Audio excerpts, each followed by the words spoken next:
buenas tardes. Gracias por este reencuentro de cada semana aquí en Canal Metro, en este espacio de información y reflexión en el que con Fanny Vega hemos llamado Política, Producción y Trabajo. Y hoy estamos hablando especialmente de economía porque la economía en tiempo de elecciones siempre tiene importancia y realmente nosotros creíamos que era necesario hablar con referentes del kirchnerismo, con quien es candidata en este caso, que es Paula Español, a quien inmediatamente les voy a presentar. ¿Qué tal? Buen día. Buen día. La doctora en economía, que sabe mucho de la economía heterodoxa, que es lo que han tratado muchos de los candidatos hoy de expresar. ¿Por qué hay que enfrentar la economía hoy con heterodoxia? Digamos, más que enfrentar la economía heterodoxa, lo que hoy hacemos es llevar nuestras ideas dentro de lo que es el gobierno nacional, con ideas que en su momento, en los 90, fueron muy enfrentadas, y aún hoy vemos cómo, por ejemplo, ayer hablaban en el Congreso de Responsabilidad Social Empresaria, que participé en un panel, decían el problema de las políticas de austeridad, muchas veces incluso como eufemismo de políticas de ajuste, digamos, que se están planteando, y nosotros acá, la idea de la heterodoxia es pensar, en todo caso, al mercado interno, a la demanda, al salario y a la capacidad de crecimiento desde el impulso a la demanda como motor del desarrollo económico. Pareciera que entre ortodoxia económica y heterodoxia hay una disputa ideológica desde la política que se expresa de un modo desde la oposición y no se expresa del mismo modo desde el oficialismo. Pareciera que el oficialismo tiene pocos defensores para su política económica. No, no creo que sea así. Quizás a veces tenemos pocos espacios para mostrar nuestras voces, pero aparte creo en algún punto que la mejor defensa de la política económica son los resultados de la economía y este proceso de 10 años de crecimiento, de desarrollo, de inclusión y de generación de empleo. Creo que esa es la mejor defensa, es lo que vive la gente. ¿Y cuáles son esos resultados? Si se pueden sintetizar en... Sí. Sí, intentemos sintetizar, porque la verdad que los resultados de esta década son muchos y sin duda también los desafíos hacia adelante. ¿La economía está creciendo este año? Sí, este año la economía lleva un semestre en el cual el EMAE, que es el indicador de crecimiento, está arriba del 5%, y no solo el EMAE, podemos tomar muchísimos otros indicadores que muestran una... El 32% de las exportaciones son exportaciones industriales, si no tengo mal incluso entendido. arriba del 32%, pero digo, la coyuntura, por un lado, lo que vemos es, sin ir más lejos, el fin de semana que pasó, ya es el cuarto fin de semana en el año con más de 1 millón de personas que se movilizan al interior del país. Eso tiene que ver con una capacidad de compra muy fuerte, la recuperación de la industria automotriz, hay más de 500.000 unidades vendidas, cosecha récord, el cemento, la producción de cemento, que es un indicador que está muy correlacionado con la construcción, que también lleva un crecimiento del 10% en lo que va del año. Entonces, hay una recuperación. Se ha disociado entre el mercado inmobiliario e industria de la construcción. Lo que pasa es que la industria de la construcción tiene además la ventaja de que genera empleo, porque estamos hablando de nuevas construcciones, estamos hablando también de infraestructura, estamos hablando de nueva producción y de generación de empleo. Entonces, por un lado tenemos eso en este año, pero yendo a la década que me hablaban y del rol de las exportaciones industriales que recién me comentabas, me parece que es importante remarcarlo. Uno no minimiza que uno es un productor de bienes primarios y se ha visto un incremento muy fuerte de las exportaciones primarias, pero si tomamos esta década, las exportaciones industriales, las MOI, las manufacturas de origen industrial, pasaron de un 27% a prácticamente un 34%, o sea que crecieron más rápido que el total de las exportaciones. Y aún ahí, no solo las exportaciones muy cualquiera, sino tenemos algunas que son de alto contenido tecnológico, como son los agroquímicos, el software, la maquinaria agrícola, que era un sector devastado durante los 90. Todos estos sectores han multiplicado muchísimo más aún sus ventas al exterior. El kirchnerismo viene a representar hoy en términos económicos la idea de desarrollo industrial que tuvo tal vez como protagonista en los años 60 al desarrollismo. Sin duda, la idea del desarrollo industrial y del desarrollismo como motor de la economía y como motor de la inclusión, sobre todo, porque la idea de la industria con un rol muy importante en la generación de empleo no solo viene del desarrollismo, sino también sin duda de la época del peronismo, en el cual se combinaba la idea de salarios, producción, inversión, consumo y de nuevo ese círculo virtuoso keynesiano que genera además empleo y que no podríamos tener toda esa generación de empleo solo con la producción agropecuaria. Paula, no obstante este panorama que es alentador, uno si recorre el interior del país puede llegar a encontrar el esfuerzo que hace el gobierno nacional en que haya industrialización de la ruralidad, que esto es una meta. De todas formas, las economías regionales hoy están pasando por problemas. ¿Cuáles serían las soluciones que podrían llegar a esperarse? Hay mesas que se están armando efectivamente para poder incrementar la competitividad, porque hay que comprender que la competitividad no pasa solo por el tipo de cambio, y es reducirlo y además es generar el desafío de incrementar la competitividad en todos sus aspectos, en la infraestructura, en la minimización de costos, en la generación de financiamiento. Una forma de incrementar la competitividad es generar financiamiento, y es lo que este gobierno ha generado muy fuerte en los últimos 2 o 3 años, y sobre todo en el último año con las líneas de financiamiento de inversión productiva por la reforma de la Carta Orgánica del Banco Central. La obra pública energética que se está realizando en este tiempo, por ejemplo, se terminó Yacyretá, se está poniendo en marcha Atucha 2, ¿eso es realmente infraestructura de generación de energía suficiente para afrontar los próximos años de crecimiento de la Argentina?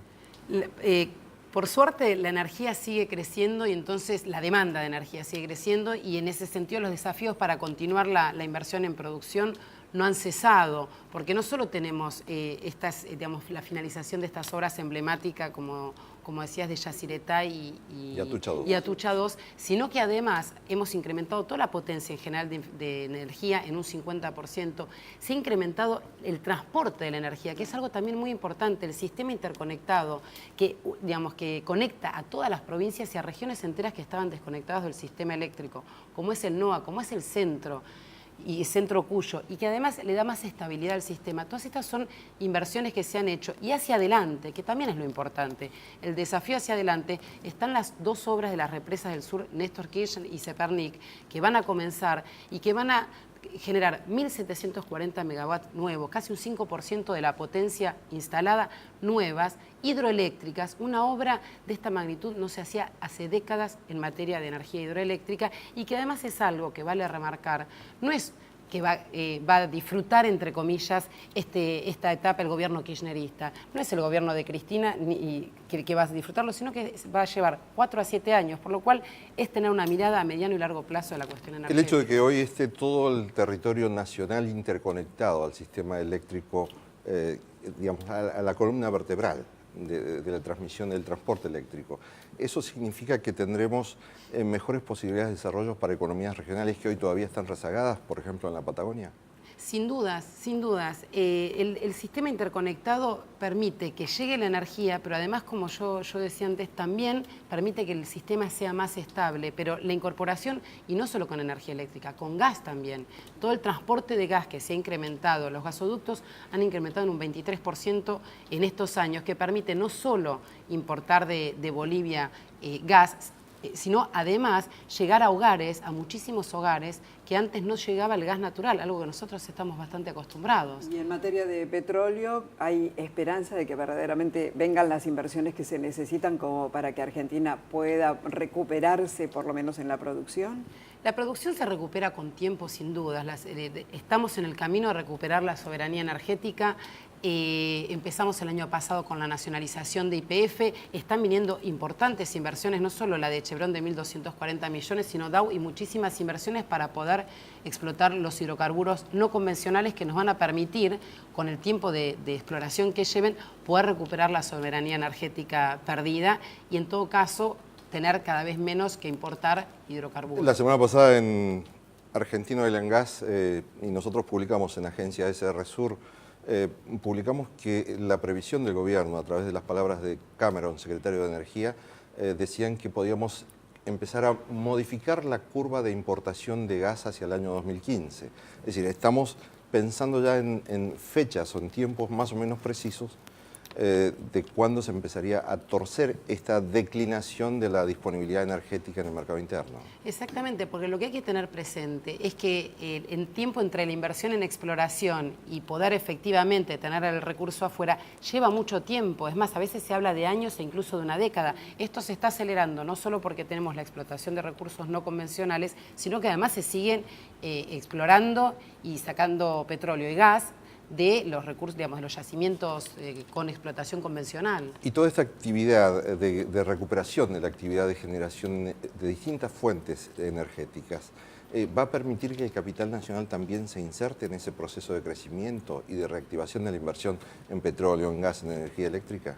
Sin duda es la inversión de YPF y traccionar desde allí los proveedores. Se puede volver a pensar como lo que fue YPF en su momento, que no fue solo una empresa nacional generadora de hidrocarburos, sino que además fue una usina de conocimiento tecnológico y también traccionadora de todo lo que eran sus proveedores. Por eso es importante incluso el acuerdo con Chevron, porque también le va a permitir a YPF, una empresa hoy gestionada desde el Estado Nacional, a tener el conocimiento tecnológico de cómo explotar hidrocarburos no convencionales, algo que hoy todavía YPF no tiene. Y con todo lo que se ocupa usted de la energía, ¿le queda tiempo para la campaña política aquí en la Ciudad de Buenos Aires para ser senadora? Senadora nacional. Sí, junto con Daniel Filmus comparto la fórmula para ser senadores en la ciudad y sin duda nos queda tiempo.